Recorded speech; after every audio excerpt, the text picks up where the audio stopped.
Commentaire de saint Thomas d'Aquin sur l'Épître aux Romains, chapitre 5, verset 14 suite. Cependant, saint Ambroise explique autrement ce même passage. Il n'entend du péché actuel seulement et de la loi de Moïse suivant ce père. Saint Paul parle ainsi pour montrer que par le premier homme le péché est entré dans le monde et a passé en tous. Car jusqu'à la loi, c'est-à-dire avant la loi de Moïse, le péché, à savoir le péché actuel, régnait dans le monde. En effet, les hommes prévariquaient d'un grand nombre de manières contre la loi de nature. C'est ainsi qu'il est dit en Genèse 13, les hommes de Sodome étaient très pervers.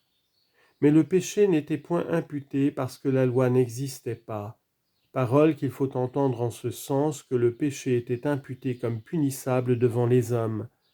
Car on lit qu'avant la loi, quelques-uns ont été punis pour leurs péchés, ainsi qu'il est rapporté dans la Genèse, chapitre 39, verset 20, et chapitre 40, verset 3.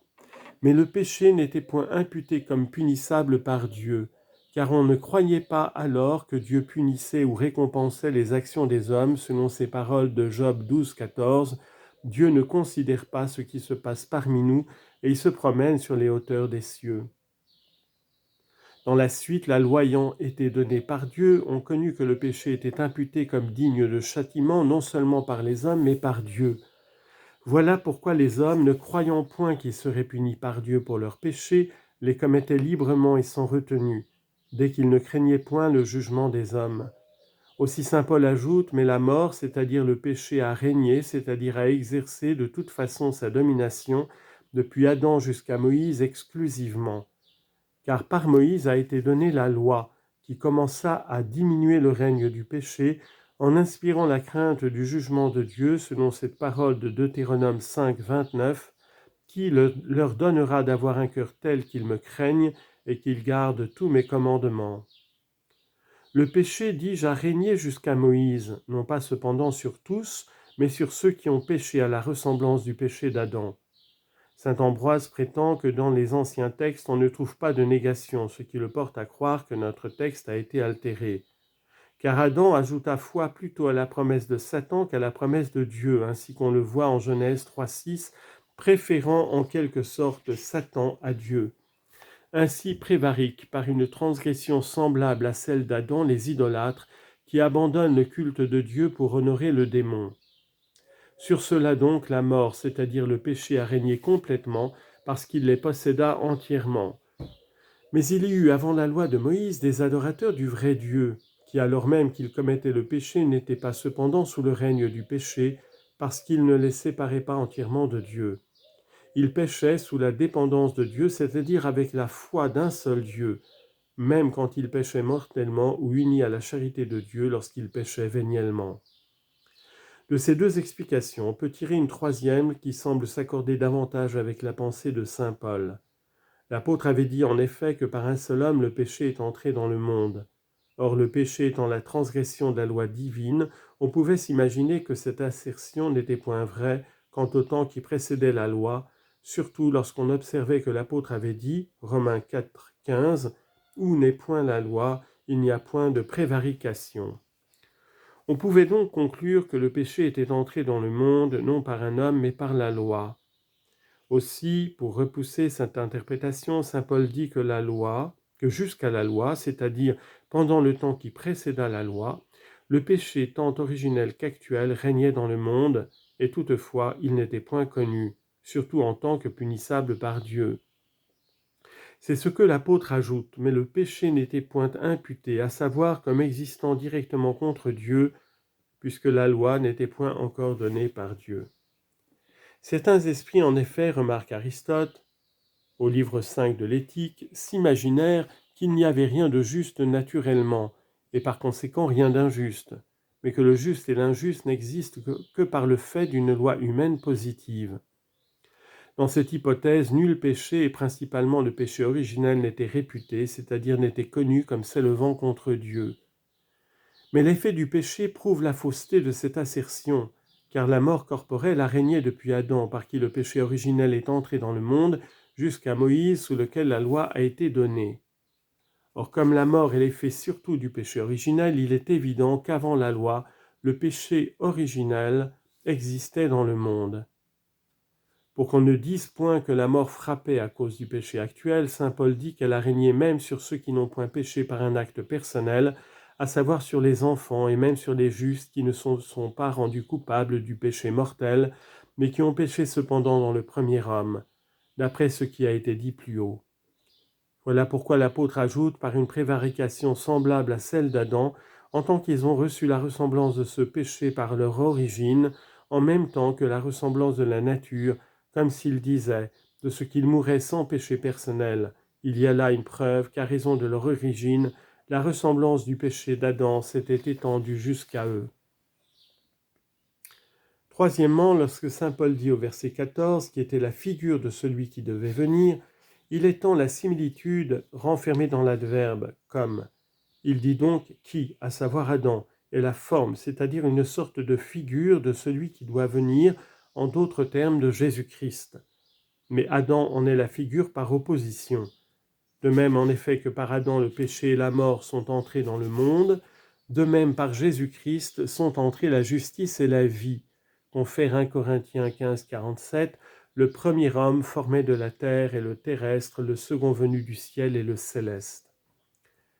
Il existe encore d'autres rapprochements entre Jésus-Christ et Adam, à savoir qu'ainsi que le corps d'Adam a été formé sans commerce charnel, le corps de Jésus-Christ l'a été de la Vierge Marie, de même que la femme a été tirée du côté d'Adam pendant son sommeil, ainsi coulèrent, confère Jean 19, 34, du côté du Christ dormant sur la croix, le sang et l'eau, figure des sacrements qui donnèrent naissance à l'Église.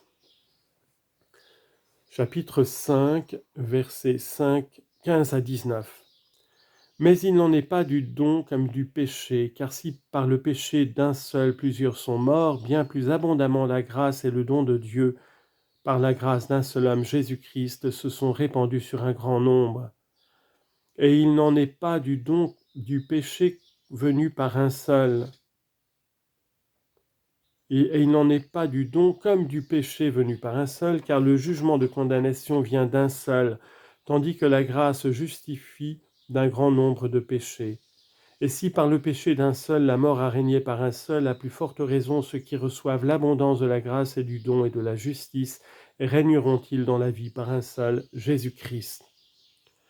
Comme donc c'est par le péché d'un seul que les hommes sont tombés dans la condamnation, ainsi c'est par la justice d'un seul que tous les hommes reçoivent la justification de la vie. Car de même que par la désobéissance d'un seul homme, plusieurs ont été constitués pécheurs, de même aussi par l'obéissance d'un seul, plusieurs seront constitués justes. Commentaire de saint Thomas.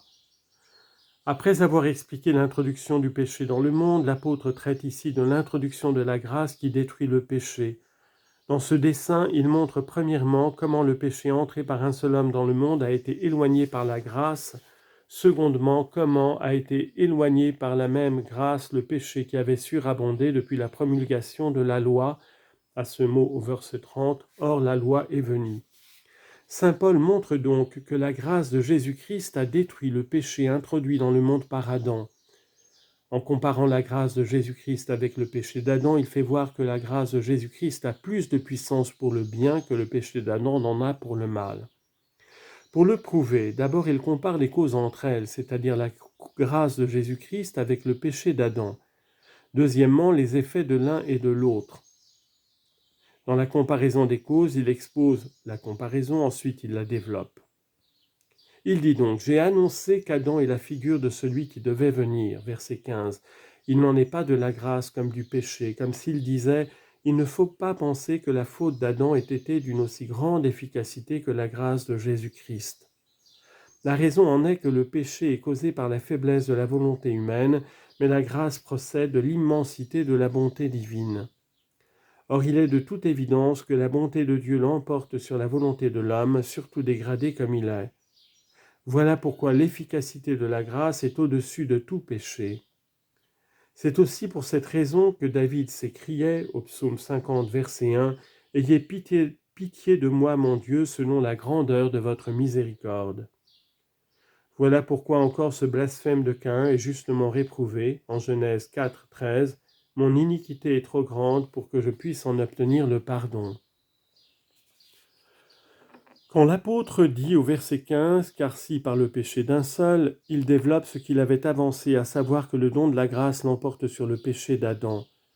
Car si par le péché d'un seul, c'est-à-dire d'Adam, plusieurs sont morts, en d'autres termes, si par la prévarication d'Adam le péché et la mort ont passé à une multitude d'autres, puisqu'ils ont passé en tous ceux qui ont péché en lui, combien plus la miséricorde et le don de Dieu, c'est-à-dire son don gratuit, en prenant la conjonction « et » dans le sens explicatif, ou encore en rapportant la miséricorde de Dieu à la rémission du péché, comme au verset 1 de ce chapitre, gratuitement justifié par sa grâce, et le don aux bienfaits ajoutés à la rémission des péchés. Confère Psaume 67, 19, le Seigneur a répandu ses dons sur les hommes. Combien plus, dis-je, cette miséricorde et ce don se sont-ils répandus plus abondamment sur plusieurs, c'est-à-dire sur une multitude, car plus une cause a de puissance, plus elle peut étendre ses effets. Or le péché d'Adam s'est étendu à une multitude, comme le prouve la mort. Saint Paul a dit en effet expressément que par le péché d'un seul, la multitude des hommes a subi la mort. La mort d'ailleurs n'est-elle pas la démonstration du péché originel, comme il a été dit plus haut? Confère Genèse 2, 17, Dieu dit à Adam, le jour où tu mangeras de ce fruit, tu mourras de mort. La grâce de Dieu qui est plus forte s'étend donc à une plus grande multitude. Confère Hébreux 2, 10, il voulut conduire à la gloire la multitude de ses enfants. Il faut remarquer cette expression « s'est répandue avec plus d'abondance » parce que la miséricorde de Dieu s'est étendue sur une grande multitude pour détruire non seulement le péché introduit par Adam, mais encore les péchés actuels et procurer beaucoup d'autres biens. Confère 2 Corinthiens 9, 8, Dieu est tout-puissant pour vous donner toute grâce. De même en effet que le péché à la première suggestion du démon s'est répandu avec abondance d'un seul homme sur la multitude, de même la miséricorde de Dieu par un seul homme s'est répandue sur une multitude. C'est pourquoi saint Paul dit expressément « dans la grâce », c'est-à-dire par la grâce d'un seul homme, Jésus-Christ. Car si Dieu en sa bonté a répandu sa grâce sur la multitude des hommes, c'est pour que les hommes la reçoivent par Jésus-Christ, en qui se trouve la plénitude entière de la grâce selon cette parole de Jean 1, 16. Nous avons tous reçu de sa plénitude et grâce pour grâce.